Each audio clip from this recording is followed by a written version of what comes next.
Venimos desde Bogotá para escuchar a una exguerrillera que participó durante muchos años en el Frente 34, que operó en las zonas de Urrao y en el Atrato, entre Antioquia y Chocó, y con la cual varias víctimas quieren hablar.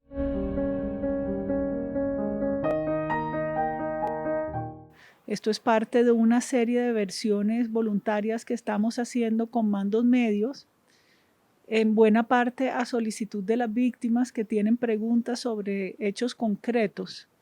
En la instrucción del caso hemos descubierto que las familias muchas veces no solamente tienen la urgencia de encontrar el paradero de sus seres queridos que fueron dados por desaparecidos, que es como el meollo del derecho a la verdad, sino que también quieren conocer las circunstancias de su secuestro o si su ser querido murió, cómo fueron los últimos días de su vida. Y esa información les permite también dar por cerrado procesos de duelo, y quieren cuestionar y quieren oír que los comparecientes reconocen el daño que causaron. Entonces, si bien el grueso de la investigación en el caso 01 está completa, estamos en un proceso de individualización de Mandos Medios, de conocer la trayectoria de Mandos Medios en información que no tenía el Estado, y también y principalmente de entregarle esta información a las víctimas que para eso se han acreditado en la jurisdicción. La persona que escuchamos hoy tenía también dificultades de salud por secuelas del COVID para subir a Bogotá, y hemos venido a escucharla en Medellín. Antioquia es el departamento más poblado y entonces en términos numéricos es también donde hay más secuestros.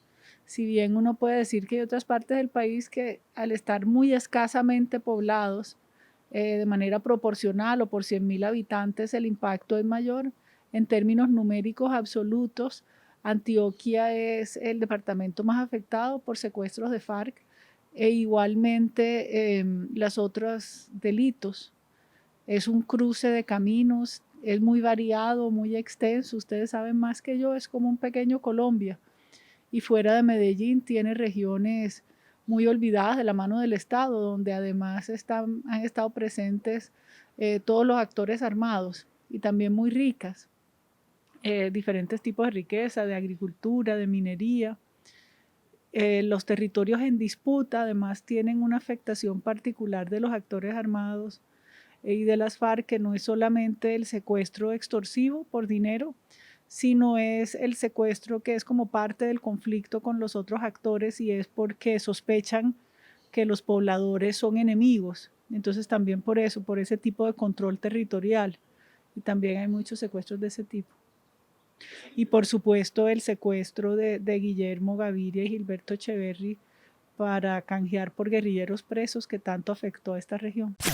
Mire, nosotros primero documentamos los patrones que son a nivel nacional y a nivel nacional encontramos 3 tipos de secuestros que corresponden además a políticas en el sentido que eran las órdenes que daban los organismos superiores de las FARC.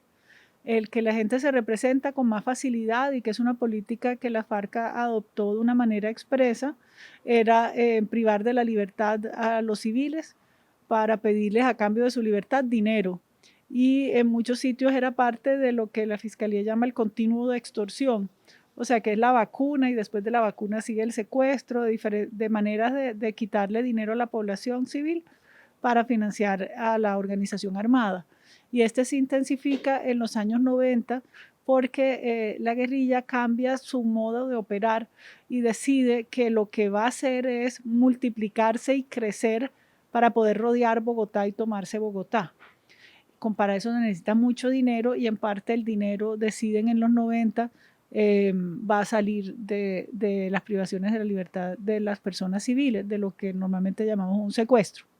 Pero además de esto encontramos otra política, pues que quizás son los hechos más documentados, porque los sobrevivientes escribieron libros, la mayoría, que es privar de la libertad a civiles, pero inicialmente oficiales y suboficiales de la policía y del ejército, para forzar el gobierno a intercambiarlos por guerrilleros presos, cosa que nunca se dio.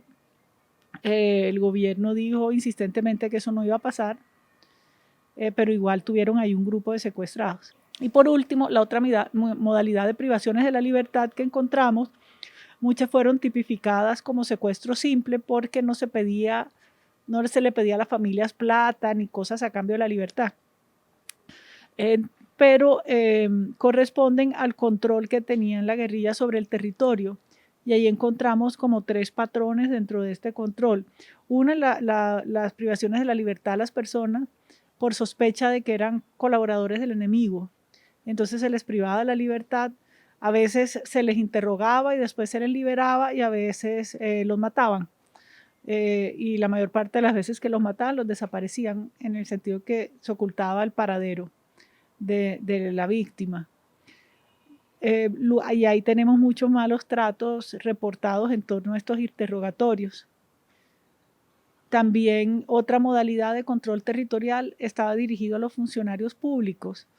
En diferentes momentos la FARC tuvo diferentes tipos de percepción de los funcionarios públicos, pero hay un momento también como mediados finales de los 90, inicios del 2000, que quiere expulsar a los funcionarios públicos de los territorios. Y la privación de la libertad es una manera de intimidar a los funcionarios públicos, decirles que se vayan, pero también simplemente por circular de un sitio a otro los funcionarios públicos eran sospechosos y se les privaba de la libertad, o a veces era para interrogarlos. Pero una población afectada particularmente fueron los funcionarios públicos. Tanto de elección popular como otro tipo de cargos. Pongamos, tenemos varios secuestros de personal del DANE haciendo el censo, ese tipo de cosas. Y por último, había otras privaciones de la libertad que lo imponía el frente que tenía control del territorio como castigo por desobedecer a la guerrilla. Y ahí tenemos también muchos reportes de trabajos forzados. Ahora, esto a veces se deslizaba, estos castigos, hacia secuestros por dinero, porque se entendía que el castigo también era una multa. Pero entonces decía que era un castigo, pero en realidad se está pagando un dinero por la libertad de la persona. Esas fueron las modalidades que encontramos en todo el país. Lo que vamos a hacer ahora es, de hecho se están acreditando más víctimas y estamos oyendo los mandos medios y así vamos a poder construir unos relatos más granulares que nos den más detalles de cómo fue en cada región, porque sí hay diferencias regionales. Lo que corresponde a Antioquia es el bloque noroccidental de las FARC, que estaba dividido básicamente en 2 áreas principales de operación y las redes que funcionaban en Medellín. Y las 2 áreas principales de operación son lo que va del Urabá antioqueño, el nudo de Paramillo, Ituango, toda esa región. Y ahí funcionaban el quinto, el 58, el 57, el 34. Y luego otro grupo que ellos mismos le decían el bloquecito, que era cercano a Caldas, y ahí funcionaban el noveno, el 47, el Aurelio Rodríguez. Entonces esos eran como los nudos, eso eran y en el oriente antioqueño y hacia Caldas. Entonces eran como 2 nudos de grupos de frentes que actuaban juntos y donde también hubo una intensa actividad militar, tanto contra los paramilitares como contra la fuerza pública. Entonces tenemos también muchas víctimas que perdieron la libertad en enfrentamientos con la fuerza pública y que luego fueron mantenidos como rehenes. Pues lo que hemos visto con los mandos medios es que hay mayor coincidencia, porque la dirigencia nacional era como la junta directiva, no estaba en el día a día de la operación. O sea, controlaba todo, con más control que una junta directiva, supongo. Daba las órdenes, controlaba todo, pero no estaba por lo general en el día a día de la operación. Pero en la medida en que traemos a los mandos medios que estaban en el día a día de la operación, los relatos y las percepciones empiezan a coincidir más. Y de hecho estos son los comandantes que las víctimas identifican, o sea, que vieron, a los que reconocen. Realmente Antioquia en ese sentido es privilegiada de tener el trabajo de Gloria Gallego, porque en otras regiones no hay quien haga la crónica de cómo fue el secuestro, lo que afectó a las poblaciones, la afectación territorial de la vida cotidiana.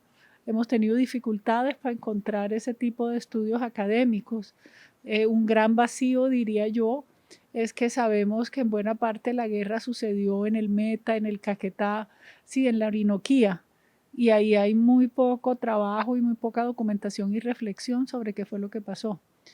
Y en ese sentido, pues Antioquia tiene el privilegio de tener grandes universidades y una reflexión sobre sí misma que otras regiones no tienen.